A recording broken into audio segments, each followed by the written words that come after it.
తెలంగాణ ప్రభుత్వం అంటే రేవంత్ రెడ్డి అప్పుడు పాదయాత్రలో కావచ్చు లేదంటే ఆ సమయంలో ఇచ్చినటువంటి హామీ ఏదైతే ప్రధానంగా రుణమాఫీకి సంబంధించి సో దీనికి సంబంధించి అడుగులైతే ముందుకు పడుతున్న పరిస్థితి దాదాపుగా 31,000 కోట్ల రూపాయలు దానికి సమీకరిస్తా ఉన్నారు. అదేవిధంగా ఏదైతే ఆగస్టు 15కు వరకు ఖచ్చితంగా చేస్తామని చెప్పినటువంటి సర్కార్ ఇక ఒక నెల ముందు నుంచే అంటే జూలై 1వ తారీఖు నుంచే దీనికి సంబంధించినటువంటి మార్గదర్శకాలు కావచ్చు ఆమోదం తెలిపే విషయం కావచ్చు ఇవన్నీ జరుగుతున్నటువంటి పరిస్థితులు అయితే కనిపిస్తా ఉన్నాయి. ఇచ్చిన మాటను నెరవేర్చుకుంటోంది రేవంత్ సర్కార్.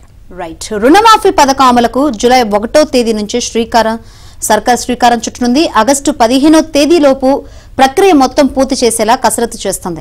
ఈ మేరకు నిధులు సమీకరించాలని ఆర్థిక శాఖ కూడా ఆదేశాలు వెళ్లినట్లు విశ్వసనీయ వర్గాల ద్వారా తెలిసింది. రుణమాఫీ అమలుకు దాదాపు 31,000 కోట్లు అవసరమని సర్కార్ అంచనా వేస్తోంది. ఇందుకు ఆదాయ మార్గాలను ప్రభుత్వం అన్వేషిస్తోంది.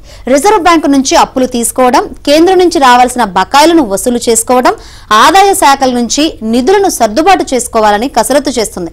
రుణమాఫీ పథకం అమలుకు గతంలో అనుసరించిన విధానాలనే పాటించాలనే నిర్ణయానికి వచ్చినట్లు సమాచారం. అసలు వడ్డీ కలిపి ఒక్కో కుటుంబానికి 2 లక్షల వరకు మాఫీ చేయనున్నారు. రైతు కుటుంబం అంటే భార్య, భర్త, వారిపై ఆధారపడి ఉన్న పిల్లలను పరిగణలోకి తీసుకుంటారు. 1 కంటే ఎక్కువ బ్యాంకుల్లో పంట రుణాలు తీసుకుంటే వాటిని ఒకే గొడుగు కిందకు తీసుకురానున్నారు.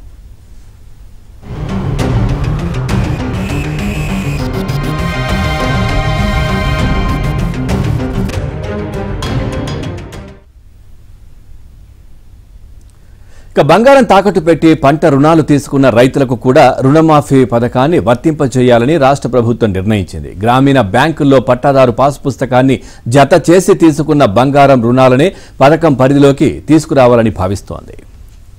ఇక పట్టణ ప్రాంతాల్లో తీసుకున్న బంగారు రుణాలను మినహాయించాలని యోచిస్తుంది. గతంలో ఈ తరహా నిబంధనలే అమలు చేశారు.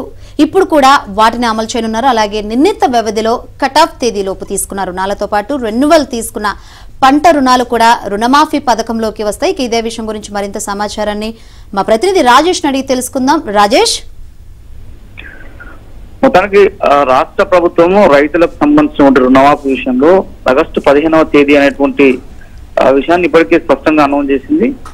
దీనికి సంబంధించినటువంటి విధి విధానాలు సైతం అధికారులందరూ కూడా పూర్తి చేశారు.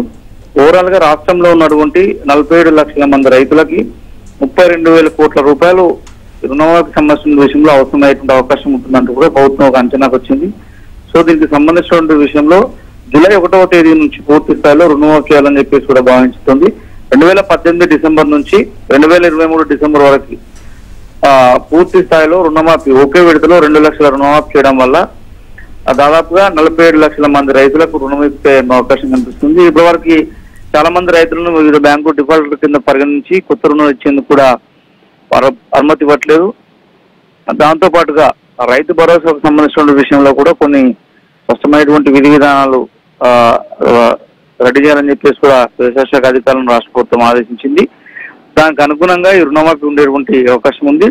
ఎందుకంటే 2018 నుంచి చాలా మంది రాష్ట్రంలో ఉన్నటువంటి ఈ 47 లక్షల మంది రైతులకు అదనంగా మరో 10 లక్షల మంది రైతులు ఆడే అవకాశం ఉంటుంది. వారందరూ కూడా ఈ రుణమాఫీకి సంబంధించిన విషయంలో ఎదురు చూస్తున్నారు. గతంలో టీఆర్ఎస్ ప్రభుత్వము ₹1,00,000 ఉన్నటువంటి రుణాలను 4 దశల వారీగా 25,000 చొప్పున మాఫీ చేసిన పరిస్థితి ఉన్నప్పటికీ 2018 నుంచి 2023 వరకు ఇస్తున్న రైతులకు మొన్నటి వరకు కూడా రుణమాఫీ జరగలేదు. సో కాంగ్రెస్ ప్రభుత్వం అధికారంలోకి వచ్చిన తర్వాత ఈ రుణమాఫీకి సంబంధించిన ఇష్యూ పైన ప్రధాన ఎజెండాగా 4 రోజుల కిందట మంత్రివర్గ సమావేశం జరిగింది.